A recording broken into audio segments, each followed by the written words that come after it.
Hello everyone, welcome to commerce Adda 24/7। My name is Aman Mehta और आप लोगों के एग्जाम चल रहे होंगे एंड आप बहुत अच्छे से प्रिपेयर भी कर रहे होंगे। तो आपकी प्रिपरेशन में एक और पुश लगाने के लिए हम लोग आपके साथ आ चुके हैं। तो क्लास 11th की अकाउंटेंसी के लिए आज हम लेकर आ रहे हैं अनस्टॉपेबल, जिसका पहला दिन है डे 1 ऑफ अनस्टॉपेबल। तो आपको रोकने वाला कोई नहीं बचेगा अगर आप प्रैक्टिस करने लग जाएंगे। आज के सेशन में हम करने वाले हैं एक ऐसा चैप्टर का एक ऐसा क्वेश्चन जो बहुत ही ज्यादा अच्छे लेवल पे आपको अंडरस्टैंडिंग देता है कंसेप्ट्स की। तो चलिए बिना टाइम गवाए स्टार्ट करते हैं आज का क्वेश्चन। तो ये क्वेश्चन है अकाउंटिंग इक्वेशन का और इसमें बहुत ही जबरदस्त तरीके से एक एक ट्रांजैक्शन में मजा आने वाला है।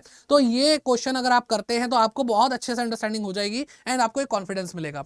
ठीक है, तो चलिए स्टार्ट करते हैं आज की इस क्लास को। एंड तक जरूर देखते रहिए। ओके, तो सबसे पहली चीज क्या आ रही है भाई? सबसे पहली चीज आ रही है कि भाई आपको अकाउंटिंग क्वेश्चन बनानी है। D Mahapatra commences business with cash 50,000 and 1 lakh rupees by cheque. Goods कितना 60,000, मशीनरी 1 लाख रुपीज, फर्नीचर 50,000। तो बहुत सारी चीजें डी महापात्रा ने दी हैं एंड यहाँ पर बहुत सारी चीजें हमें समझ में आ गई। ठीक है, तो ये सारा का सारा मिलाकर के कैपिटल बन जाएगा। 1/3 of the above goods sold at a profit of 10% on the cost. ठीक है, and half of the payment is received, आधी ही पेमेंट मिली है। चलो ये एक एक करके करना शुरू करते हैं, पूरा रीड करके कोई फायदा भी नहीं है। तो सबसे पहले D Mahapatra commences the business, तो वो क्या क्या लाया भाई? सबसे पहली चीज तो वो कैश लाया। ठीक है, कैश लाया एंड चेक लाया तो बैंक में गया होगा, बैंक। और गुड्स 60,000, तो 50 और 50 चेक लाया। ठीक है, तो हम 1.5 लाख क्या कहते हैं, अभी बैंक अकाउंट खोल देते क्या? ठीक है, 1.5 लाख हम क्या कहते हैं, बैंक में दिखा, मतलब 1 लाख हम बैंक में दिखा देते हैं और यहां पर तो 50,000 कैश लाया। ठीक है, यहां पे बैंक भी लिख देते हैं, बैंक प्लस 1 लाख बैंक का, 60,000 स्टॉक का। ओके, फिर क्या लाया? मशीनरी लाया 1 लाख रुपए की, तो 1 लाख रुपए की मशीनरी ऐड। फिर फर्नीचर भी लाया, तो यहां पे फर्नीचर भी लिख लो। कितने का बेटा? 50,000 का फर्नीचर। तो टोटल कितना हो गया? 1.5 लाख और 1.5 लाख, 3,60,000। तो कैपिटल में क्या आएगा बेटा? 3,60,000। जो भी इन्वेस्ट किया जाए वो क्या हो जाती है? कैपिटल हो जाती है। ठीक है, यहाँ पे कुछ भी नहीं है, जीरो। फिर यहाँ पे देखा 1/3 ऑफ द गुड अब गुड्स, तो ये जो गुड्स थे इसका 1/3 यानी 60,000 का 1/3 कितना होता है बेटा? 20,000 रुपये होता है। तो 20,000 को हमने 20,000 का स्टॉक बेचा 10% प्रॉफिट पर, तो 20,000 का 10% क्या हो गया बेटा? 2,000 रुपये हो गया। तो टोटल क्या हो गया? 20 और 2 22,000 रुपये का सेलिंग प्राइस आ गया। ठीक है, जिसमें से आधा मिला और आधा नहीं मिला, तो आधा ये रहा, आधा ये रहा। तो जो नहीं मिला वो डेटर बन गया और जो मिल गया वो बेटा हमारी कैश में आ गया होगा। क्या हो गया? कैश में आ गया होगा। ठीक है, तो हम क्या करेंगे? 11,000 रुपये कैश ऐड कर देंगे। ठीक है, और हमारा ये बैंक है, इसमें कोई इंपैक्ट नहीं। स्टॉक है यहाँ पे भाई 20,000 रुपये का स्टॉक गया है, तो माइनस कर देंगे। मशीनरी में नो चेंज, फर्नीचर में no change, is equal to creditor में नो चेंज। ठीक है, अच्छा डेटर हमारे बढ़ गए हैं। ठीक है, डेटर बढ़ गए हैं, तो डेटर के लिए जगह नहीं है वैसे हमारे पास, लेकिन हम बना लेंगे। ठीक है, डेटर के लिए हम जगह बना लेंगे।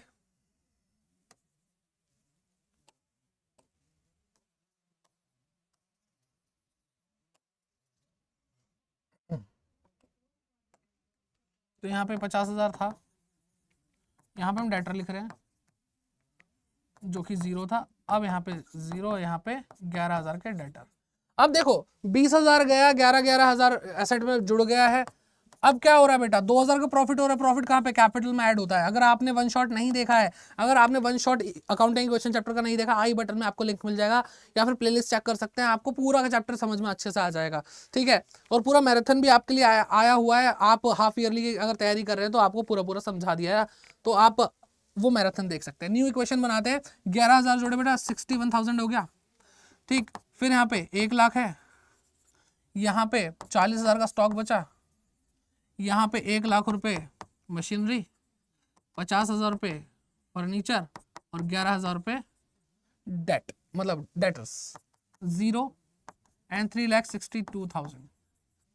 ठीक, आगे बढ़ते हैं। ये हो गया, ये हो गया। अब बात करते हैं डेप्रिसिएशन ऑन मशीनरी 10%, तो जो भी मशीनरी थी उसका 10%, तो मशीनरी थी 1,00,000 रुपए की, 10% नहीं 10,000 रुपए, तो इतनी वैल्यू कम हो जाएगी, ये एक एक्सपेंस है। तो मशीनरी में से माइनस होगा, 1,00,000 में से 10,000 माइनस हो गया, ठीक। और यहाँ पे एक्सपेंस है तो एक्सपेंस कैपिटल में से माइनस होते हैं, और बाकी कोई इम्पैक्ट नहीं है, नहीं है, नहीं है, नहीं है एंड नहीं है, ठीक है। न्यू इक्वेशन बनी 61,000 प्लस 10,000 सॉरी 1,00,000 हमारा बैंक में, फिर हमारा 40,000 स्टॉक, अब 90,000 रुपये की मशीनरी बची क्योंकि 10,000 रुपये डेप्रिसिएशन लग गया, 50,000 रुपये का हमारा फर्नीचर है एंड 11,000 रुपये का हमारा डेटर है, is equal to 0 and plus 3,52,000 क्योंकि 10,000 डेप्रिसिएशन एक एक्सपेंस माइनस हो गया, ये भी हो गया। अब आते हैं फोर्थ पॉइंट पे, cash withdrawn for personal use, यानी ड्राइंग है। ड्राइंग भी क्या होता है बेटा, कैश निकला, कैश कम होगा, कैपिटल भी कम होगी, 10,000 रुपये, ठीक है। तो माइनस कर दो कैश में, तो बस बाकी तो नो चेंज है, और यहाँ से भी 10,000 रुपये माइनस कर दो। क्या आया बेटा यहाँ पे न्यू इक्वेशन में, यहाँ पे आया हमारा 3,42,000 रुपये आया, ठीक है। क्रेडिटर अपने है नहीं अभी, यहाँ पे 51,000 है, 1,00,000 बैंक का है, 40,000 स्टॉक है, 90,000 मशीनरी है, 50,000 रुपये हमारा फर्नीचर है एंड 11,000 रुपये हमारे डेटर्स हैं, ठीक। चलो अब और क्या दिया, ये भी हो गया। भाई देखो हमें प्रैक्टिस करनी है, इसलिए फटाफट आपको कराता हुआ जा रहा हूँ। कोई भी डाउट आए तो कमेंट सेक्शन में कमेंट करके जरूर पूछिए, और क्या क्या चाहिए आपको, कौन से चैप्टर के ऐसे क्वेश्चंस चाहिए तो वो भी कमेंट करके जरूर बताइए, आपके लिए जल्द से जल्द वही चीजें लेकर आई जाएगी, ठीक। इंटरेस्ट ऑन ड्राइंग, ड्राइंग पे इंटरेस्ट दिया है बेटा, आप देखो ये चीज थोड़ा समझने वाली है। इंटरेस्ट ऑन ड्राइंग तो हर जगह ऐसे भागेंगे भी नहीं, समझा के निकलेंगे, ऐसे नहीं है बस लपेटना है हमें।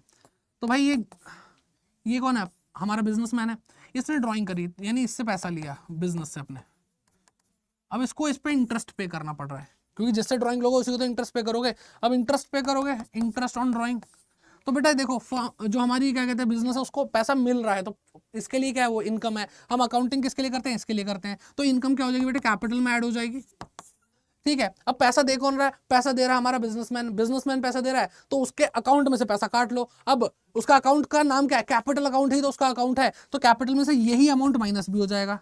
तो बेटा हमें करके क्या दिखाना है, हमें जो भी 5% है किसका बेटा, 10,000 का, ड्राइंग यही है ना, ड्राइंग पे 5% लग रहा है, तो 5% 500 रुपये हो गए, तो 500 रुपये कैपिटल में ऐड करके दिखाएंगे, कैपिटल में लेस करके दिखाएंगे, बात खत्म हो जाएगी और हमारा ये 5 पॉइंट हो जाएंगे, ठीक। चलो तो 3,42,000 यहाँ पे आपको पहले से ही गिवन है, 3,42,000, इसमें से 500 रुपये ऐड होंगे और 500 रुपये लेस होंगे, नो इम्पैक्ट बेटा, 3,42,000 ही आएगा।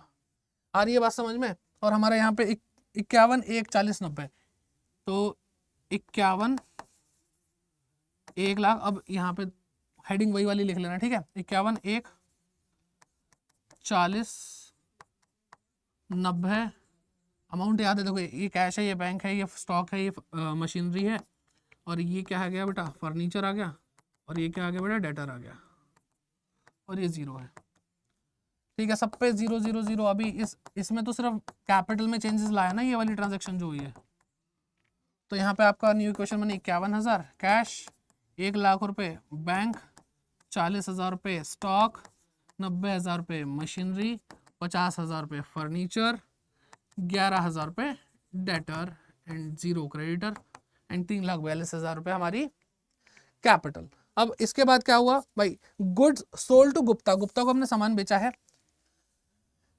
ठीक है, 10,000 रुपये for 10,000 and received bill receivable for the same, तो हमने 10,000 रुपये का सामान बेचा, उसके बदले में बिल रिसीवेबल मिला। एक और असेट जुड़ेगी बेटा यहाँ पे BR, ठीक है, क्या जुड़ेगी बेटा, बिल रिसीवेबल, ठीक। अब हमारे पास पेज कॉपी पेन तो नहीं है ना, इसलिए हमारे पास लिमिटेड जगह, तो मैं उसमें आपको करके दिखा रहा हूँ, ठीक है। तो 10,000 का स्टॉक गया, तो भाई कैश पे नो इम्पैक्ट, बैंक पे नो इम्पैक्ट, स्टॉक गया 10,000, नो इम्पैक्ट, नो इम्पैक्ट और no impact, plus bill receivable का अमाउंट में यहाँ लिख रहा हूँ बेटा 10,000 रुपये, 0 0, ठीक है। और इन्फॉर्मेशन नहीं दिया, सेल करिए, कॉस्ट क्या थी, प्रॉफिट कितना हो, कुछ नहीं दिया, तो भाई अब जो दिया है उसके हिसाब से काम कर रहे हैं।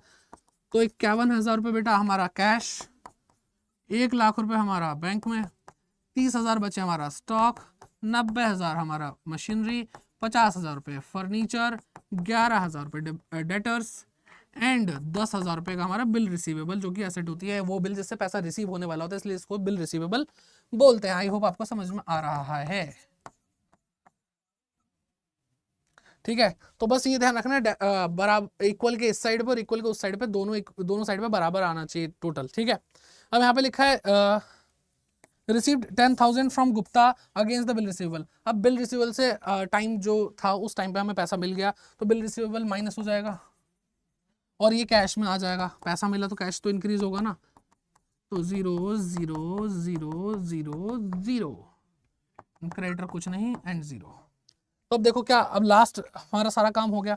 तो ये 61,000 यहाँ पे 1,00,000 रुपीज बैंक में, प्लस 30,000 रुपये का स्टॉक, 90,000 रुपये की मशीनरी, 50,000 रुपये का फर्नीचर, 11,000 का डेटर, और अब बिल रिसीवेबल 0 हो गया, क्रेडिटर 0 थे, 3,42,000 हमारी क्या है बेटा, कैपिटल है। तो इस तरीके से हमने फटाफट से पूरा क्वेश्चन कर लिया। स्पीड बनानी है, अच्छे से करना है, ज्यादा क्वेश्चन करो, जबरदस्त तरीके से करो और ऐसे ही पढ़ते रहो।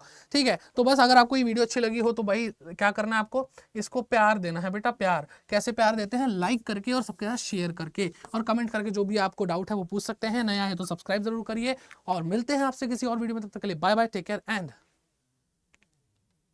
Keep growing.